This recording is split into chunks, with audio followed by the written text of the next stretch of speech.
Hi everybody, I hope you're all doing really well. So today I am back to do yet another instalment in my 3 romance books series, where, as the title suggests, I will take you through the 3 different romances that I read most recently. Those books being The Duchess Deal by Tessa, An Offer from a Gentleman, which is the 3rd book in the Bridgerton series by Quinn, and Loathe to Love You, which is a collection of 3 novellas all bound together into one book by Hazelwood. So all 3 of these are books written by authors that I've read from before. Last time I had 2 contemporary to 1 historical romance, and this time it's the other way around. 2 historical, 1 contemporary, because I just had to even things out. Typically I start with the book that I like the least and then build myself up, but this time, I had to start with the best. So I read another Tessa book. You will know if you were watching my videos last year that pretty much this time last year I read When a Scot Ties the Knot by Tessa, and that became a new favourite book, probably tied with Red, White and Royal Blue for my favourite romance book of all time. And so I don't know why it took me so long to read another Tessa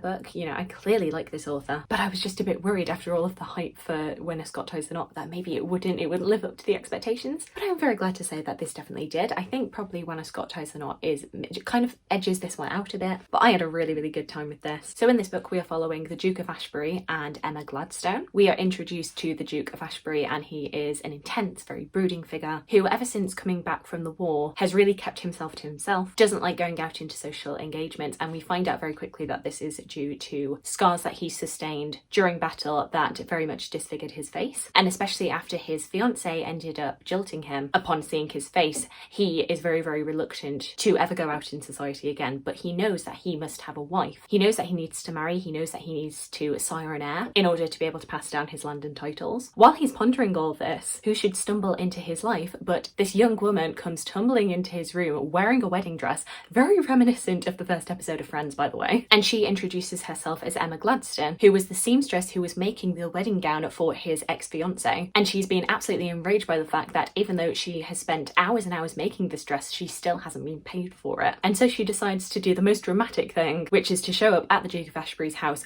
wearing her wares, to be like, look, this is the work that I have done, I want to be paid for it, please. They have a bit of a banter back and forth, and the Duke of Ashbury is basically like, well, I think she'll do. He can kind of tell that she is in dire straits and that she probably wouldn't refuse him, and so he proposes to her right on the spot, highlighting that this definitely is not going to be a love match. It is definitely a transactional, business proposal. They will marry, she will become a duchess, he can have an heir, and then they can go their separate ways. Emma obviously is very dubious of this, but she thinks, well, it's better than any other option I have. But very much right from the get-go, she is adamant that she will have her own power within this relationship. He set his different terms that very much negate any sort of romance, but she is insistent that if they are going to be married, they will have dinner every night as man and wife. They will be able to converse with each other very freely and openly. Basically, she's not going to tolerate him just ordering her around. And so they basically agree. And the relationship goes from there. Them learning more things about each other. Both of them have quite traumatic backstories, which get revealed through the course of the book. And yeah, yet another Tessa book that I really enjoyed. I think what I love about her books is she always seems to have a really fun, unexpected twist on a meet cute. Some sort of inciting incident that kind of instantly hooks you. Her characters always have these really sharp, funny, witty personalities, and the banter back and forth is always so delightful, while still treading around the historical time period and the expectations of that time, but also the characters feeling very fresh and modern. And yeah, I don't know, I don't have anything bad to say about this. I read another Tessa book, I loved it, I'm probably going to read more, and hopefully it doesn't take me another year to do so. Next up we have An Offer from a Gentleman. This is Benedict's story in the Bridgerton series. You'll probably know quite infamously, season 3 of Bridgerton is actually not going to be this story, it's going to be the next book along, which is Colin and Penelope's love story. And I've been quite content with that actually, and I didn't really feel any real pull towards reading Benedict's story. And I absolutely loved book 4 of the Bridgerton series, so I'm quite happy that we're skipping along to that. But I have recently decided that I do want to be a completionist with the Bridgerton series, so I wanted to go back and actually read this one. And what I would say about this is I think it's a sweet story. I think it's perfectly nice, but I can see why they're skipping it, or at least postponing doing this one until Penelope and Colin, because book 4 is definitely still my favourite of the ones that I've read. I think if you've heard anything about book 3 of Bridgerton, it'll probably be that this is very much a Cinderella retelling, which is very odd for Bridgerton. They don't usually have such strong parallels to other stories that they're drawing out, aside from the fact that, every romance book is pretty much Pride and Prejudice. And while I would say that the Cinderella aspect of this story takes up maybe the first first like quarter or so of this book. You know, it's not completely stretched out, which did surprise me. The pace at which the Cinderella plot happens was really surprising to me. But I did kind of think, oh, people must be exaggerating. But no, she does have a wicked stepmother. She is treated like a servant. She does have two stepsisters, one of whom is just as bitchy as the stepmother, one of whom is a bit nicer, so kind of like that ever after dynamic. The staff at her home basically act as her fairy godmother and enable her to be able to go to the ball, in which our main character Sophie ends up meeting Benedict Bridgerton. But it's a masquerade ball, so he doesn't know who she is. And they have this really cute scene where they first meet. Of course, midnight strikes, they end up being interrupted, and Benedict is searching ground trying to find this mystery girl. And he actually does a pretty good job tracking down the family, but because Sophie has very much been relegated to servant status in her home, he never gets a chance to actually see her. But the stepmother figure ends up being tipped off to the fact that Sophie somehow was able to sneak out. She's able to get Benedict out of the house and then ends up dismissing Sophie. And so Sophie is cast out into the night to fend for herself. And following this, I think it's like 3 years go by where neither Sophie or Benedict have been able to get the other out of their minds. Sophie is now working in a maid outside of London, but then one fateful night they end up stumbling into each other. Benedict actually ends up saving Sophie from being sexually assaulted by the son of the house, but he doesn't recognise her as the girl that he met at the ball, but he promises her a position at his mother's home. And then once again, things go from there. Him not recognising her because she has cut her hair since he met her and has lost a lot of weight, no longer having like a sustained income. And yeah, this was perfectly fine. I had a good time with it, but I don't think it's one out of the Bridgerton books that's going to really stay with me. I would honestly say if book one had not had that scene, the infamous scene, then this would probably be my least favourite. But I think book one left such a bitter taste in everybody's mouth that one is definitely bottom. Then I'd go 3, then 2, then 4. And actually, I have since tried to read 5, and I would say out of all of them, that is the worst. I couldn't even finish Eloise's story. I was so frustrated with the guy that she ends up marrying. So no, I don't need to do that. I can just skip straight on to 6. But with this, it's one of those situations where I totally believe their relationship. I enjoy a lot of their banter together. I do understand why they are attracted to each other, but there are just like little niggling things that would just take me out of the story, even as I was invested in it. There are a lot of meta moments in this book that I think could really wear you down and veer on a bit too much. For example, there are occasions where Julia Quinn will write, "She was behaving like the heroine of a badly written romance novel." Or she would say, "But this was not a romance novel." And I'm just there like, Julia, you don't need to do this. There's also this really funny moment where they first meet each other. So Benedict is established in the series as being an artist. And this is something that nobody in his family really gets. But it's something that Sophie recognises in him instantly. And in their first conversation, it's just this really funny to me exchange where they're asking each other about their favourite colour. Benedict says that his favourite colour is blue. Sophie says that hers is green. And Sophie asks Benedict why he likes the colour blue. And Benedict is really put out by her asking this, and he's like, "What do you mean, why is my favourite colour blue?" And she basically is just like, "Oh, I just want to know why." And we're in Benedict's perspective, and he goes down this whole like little ramble in his mind where he's like, "Wow, a woman who wants to probe deeper, learn things about me and uncover my soul." And then he asks her if she's an artist, and I'm like, calm down, Benedict. She just asked you why your favourite colour is blue. It is not that deep. But I suppose love does make fools of us all.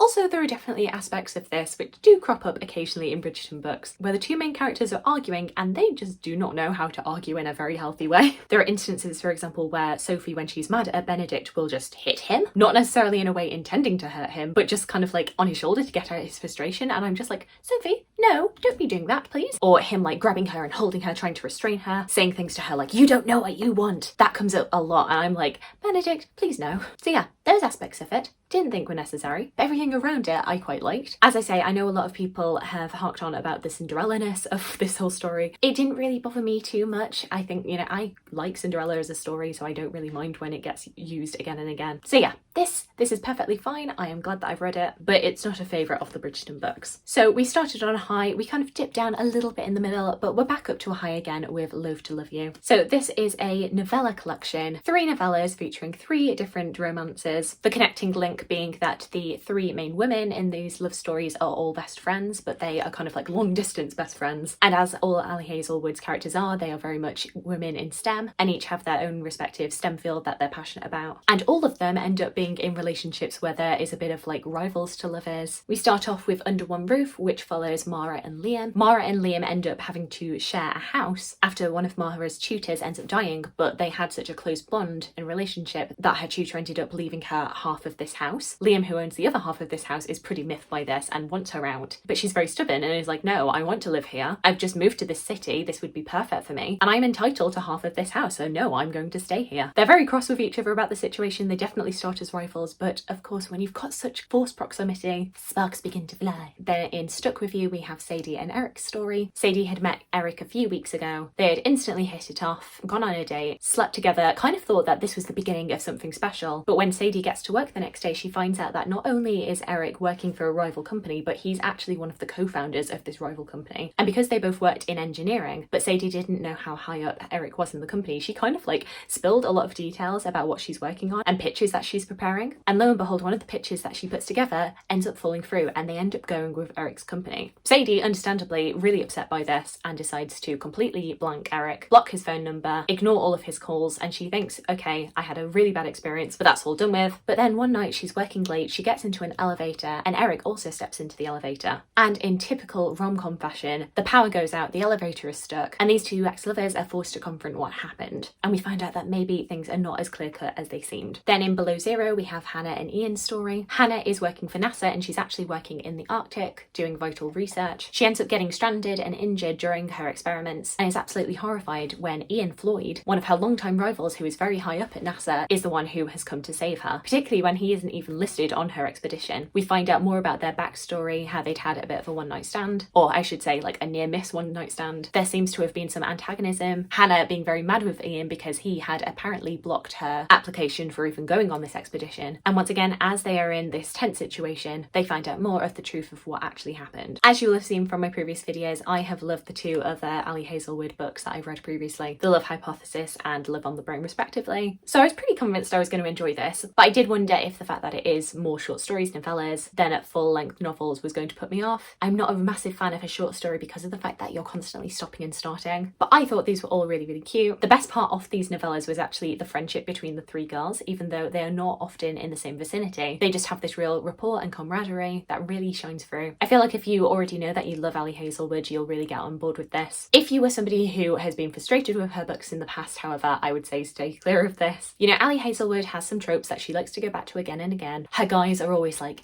the biggest, smartest, most sciencey man who ever scienced, whereas the protagonist is always comparatively like a tiny little thing, little quirky girl. And that is an aspect to her stories that you just have to get on board with or you're just not going to enjoy it. And I will say about these novellas, this is the first time when I've understood when people say that they find Ali Hazelwood's sex scenes to be quite cringy, because there were moments in this where I was reading it and thinking, oh, okay, which I never had for Live on the Brain or The Love Hypothesis. And you would think there would be more time for me to feel like, oh, this is a bit weird. That's a weird way of describing that, Ali. But it wasn't enough to put me off these stories. Generally, I feel like Ali Hazelwood's books are really, really cute. If you've read any of her work before, you'll know what you're getting with these, and they hopefully shouldn't disappoint. So there we go, those are the 3 romance books that I've read most recently. Do let me know if you've read any of these yourself, what you thought of them. Alternatively, give me any recommendations for either historical romance or contemporary romance that you'd recommend. I would love to hear from you.